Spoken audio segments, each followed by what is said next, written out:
Gonna give you guys a little bit of a expert opinion, I guess I would say, right? Something like an expert opinion, maybe like some seasoned veteran knowledge, or there's another phrase for it and it's escaping me. I guess it's something that comes with age. So far on the interweb, aka YouTube, or wherever you find your videos at bing.com, Ask Jeeves, that's how you guys know I'm pretty old. Anyway, I've been seeing a lot of ramblings and talkings and discussions about, anime is getting boring or manga is seeming too normal and blah, blah, blah, blah.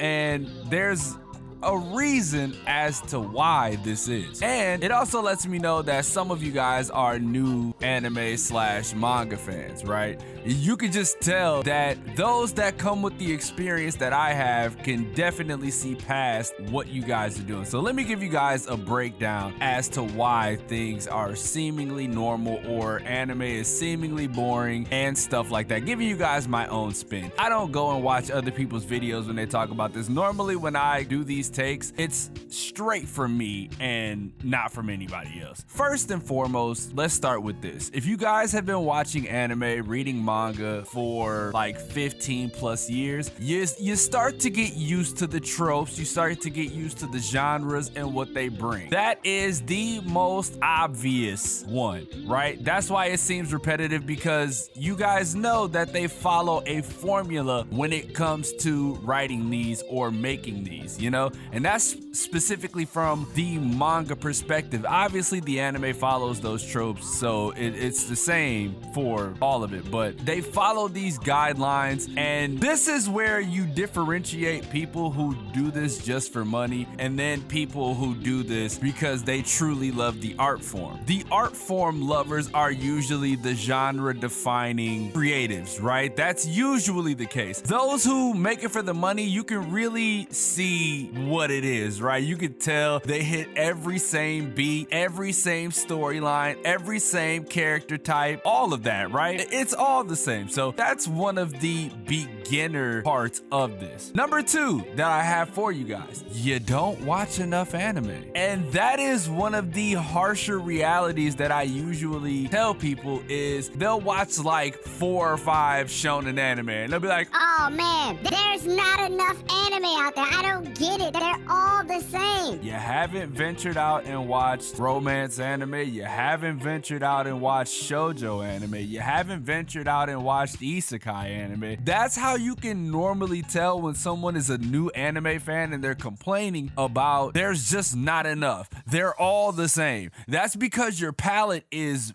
very small and you have yet to broaden your horizons when it comes to anime, because believe me, and that's same for manga too, believe me when I tell you there is so much out there, but it's up to you to do your due diligence and go out here and explore and figure these things out for yourself, because when I tell you it is a lot, there are a few websites that you can go to, some that I won't name because I don't want them to get, axed, but you can go to these websites and you can find a plethora of manga that suits your taste, right? Which leads me into my next point. You have not defined what your taste is in manga or anime. You just haven't. You've watched a few, you're rather new, and you're like, oh man, this is kind of cool. You get suggested something similar and you're like, but I got this. It goes to show that you have not only not diversified your palette, but you haven't even thought about your palette yet, right? You don't even know what you like.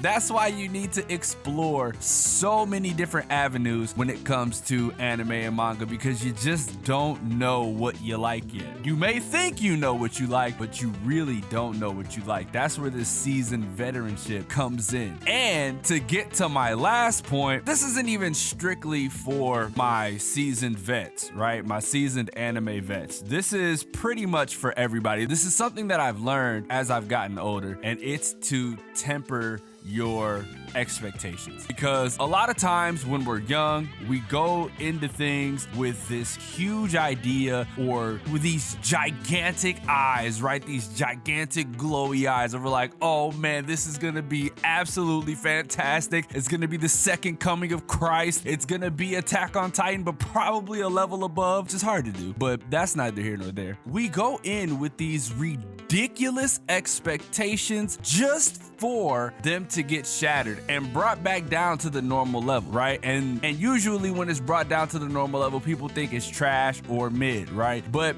when it's at the normal level, it means it's good, right? It means it's just as good. Just because you overestimated and went in there with ridiculous expectations, that's not our fault, that's your fault. So let me do you a favor and tell you, as somebody who's not only a seasoned vet when it comes to anime and manga, but also, you know, I'm a little older, so it's like, make sure to keep your expectations reasonable. I'm not saying to keep them on like at 0 or 1. I'm just saying to keep your expectations at a reasonable level, so that way you guys don't get burnt out. One, burnout is huge when it comes to, you know, being on the search for something that you really like, because you'll be reading a whole bunch of stuff and you'll never be able to discern whether or not you really like it or not until you make it to a specific point. It's always like 10, 12 chapters in my opinion, where you're just like, this is kind of trash, I'm not reading this. But that's neither here nor there. Keeping your expectations grounded will literally make your life a lot easier. It'll lead to less disappointment, right? That is one of my biggest things when it comes to this, is not being disappointed, because once you're disappointed by one thing, you're going to continue to go into everything else that you read with the same expectations and never really venture outside of that reality. You know what I mean? Which also leads into not treating everything like something else. That's why you guys are so narrow-minded when it comes to liking other things, because you're always like, oh, well, this is better. Oh, well, this has way more depth, and this has, bro, just shut the fuck up, all right? Just shut up. Stop comparing everything, because the minute you stop comparing everything and you really just like focus on that and read that, I bullshit you not, you are gonna enjoy it a million times more than you ever would have. I stopped doing this comparison stuff years ago. Yeah, people like to get into debates and all of this stuff because they think it's cool and they think it's fun, and debates are cool. But when you start shitting on things that you haven't even read yet, that's when, you know, I gotta draw the line, because it's just like, bro, you've never read this, you never even thought about this, you're just giving your opinion because you got one, and everybody obviously has an opinion, but that doesn't mean that it's valid or that you need to give it. So there's that. Sorry for this little spiel I just went on, but it's something to keep, to revert back to the original point and why I made this video. Is just the fact that these are the things I deem necessary in order for manga and anime not to seem stale or normal or boring. It's just, you need to expand your palette, broaden your horizons, and think a little bit more, and stop comparing everything to everything, because that will make your whole life nothing but gray. Anyways, man, let me know what you guys thought about this video down below. Leave a like if you enjoyed, subscribe if you're new. It's been something that's been on my mind for a while. I've been thinking about it a lot, and I just wanted to get it off my chest finally, and I haven't made a video like this in a long time, so make sure y'all let me know what's up. And as y'all already know, it's your boy DomoSenpai, and I'll catch you guys in the next video.